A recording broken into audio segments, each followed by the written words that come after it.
来乡亲啊，继续来看中共。每一年股东会纪念品拢真有创意，今年是送多功能白铁仔的店啊，今仔日开始发放，不少的民众是抢第一天先去领。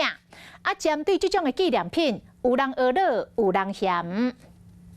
攻坚第二连，他会通知是的攻坚第二连。手头已经摕真侪股东会纪念品，还阁继续摆推纪念品发的所在，或者是去真侪股民伫咧车。啊，那今仔日发的是中共这组用史丹利树嘴添，比较少见呐，但是它可能是创新，因为它每年都会有一个创新的东西嘛。因为以我的经验，好像说是硬碰硬啊，然后不会说切下去就很顺的那种感觉，两个都有伤诶。真侪股民认为炸出瓜是真便利，不过毛民众感觉用史丹利树嘴添可以上刀化，和市面相比，茶嘴添材质较高，刀化用过较袂歹，不过可以疏水辛苦，塑胶点轻个薄板继续烧。 会留下刀仔分叉，用史丹利树嘴点虽然表面坚固，方面细好保养，不过刀仔咧切咧毒，较会惊害。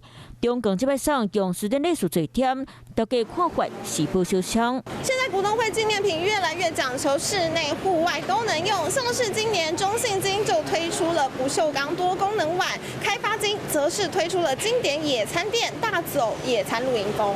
有股民滚上笑，股东会纪念品领咧，地当直接去野餐。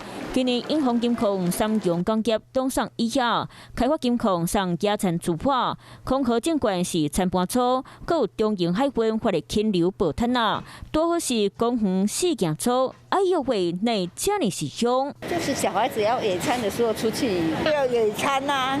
股东会纪念品越来越多元，外形嘛真好看。不过用起来到底敢会当发挥其功能，就要听股民的心声咯。